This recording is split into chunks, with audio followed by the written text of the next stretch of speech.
पवित्र ग्रंथ गुरु ग्रंथ साहब जी को प्रणाम करता हूँ, नमन करता हूँ।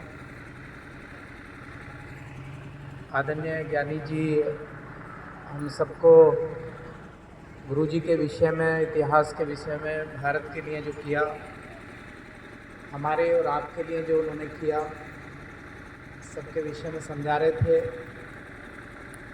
मैं क्षमा चाहता हूँ कि बीच में मुझे कई कार्यक्रम है, इसलिए यहाँ पर आया हूँ। उपस्थित सभी मातृशक्ति माताएं, बहनें, हमारे बड़े बुजुर्ग, सभी को प्रणाम। आदरणीय डॉक्टर सौरन सिंह जी के द्वारा प्रत्येक वर्ष बाबूजी की पुण्यतिथि के अवसर पर स्वर्गीय दीपचंद जी के पुण्यतिथि के अवसर पर एक कार्यक्रम आयोजित होता है। तो ये अवसर भी रहते हैं। एक तो गुरुद्वारे का निर्माण यहाँ पर कराया, धार्मिक प्रवृत्ति के और प्रत्येक कार्य में सामाजिक और शिक्षा, अलग अलग क्षेत्रों में उनका योगदान रहता है। राजनीतिक क्षेत्र में भी बढ़ चढ़ कर हिस्सा लेते हैं और सही दिशा की तरफ हमेशा अग्रसर रहते हैं। हम सब लोगों को भी प्रेरित करते हैं। तो इस अवसर पर माता जी भी यहाँ पर उपस्थित हैं। मैं ईश्वर से कामना करता हूँ सबसे पहले तो कि बाबूजी की आत्मा जहाँ भी होगी वो बहुत प्रसन्न होगी कि उनके पुत्र के द्वारा शिक्षा के विभिन्न संस्थाएं खोलकर समाज में अपना योगदान दिया जा रहा है और सामाजिक परिवर्तन के लिए लगातार काम उनके द्वारा किए जा रहे हैं।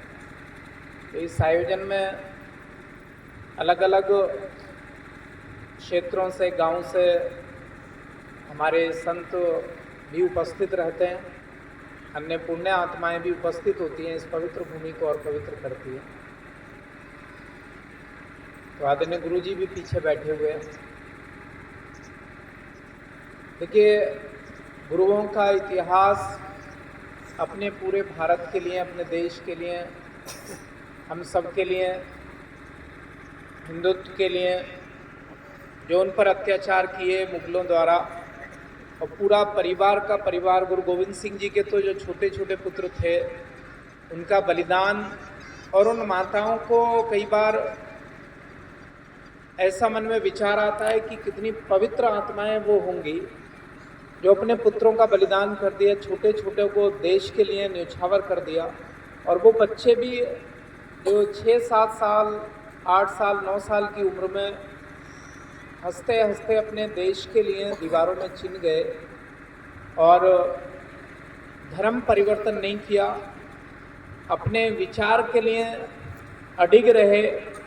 उन्हीं के बलिदान के द्वारा ऐसी पवित्र आत्माओं ने जो कार्य किया, उन्हीं की वजह से आज हमारा भारतवर्ष सुरक्षित है, हमारा देश आज सुरक्षित है। दुनिया की बहुत सारी ताकतें आई, इस देश को गुलाम करने की कोशिश की, लेकिन कुछ तो हमारे भारतवर्ष में है कि यहाँ उनके प्रयास करने के बाद भी वो सफल नहीं हो पाते और फिर पुनः हमारा भारतवर्ष खड़ा हो जाता है। आदरणीय ज्ञानी जी यहाँ से बता रहे थे कि मक्का मदीना जब गए, गुरुजी के पैर को दाएं बाएं किया गया तो उसी दिशा में ये सब परिवर्तित होता रहा। तो इन पवित्र आत्माओं की वजह से ही हमारा भारतवर्ष सुरक्षित है। यहाँ की ऋतुएं, यहाँ की नदियाँ, यहाँ का वातावरण, यहाँ का बंधुत्व, यहाँ का विचार, हमारी संस्कृति, ये सब हम सबको अन्य लोगों से अलग करती है।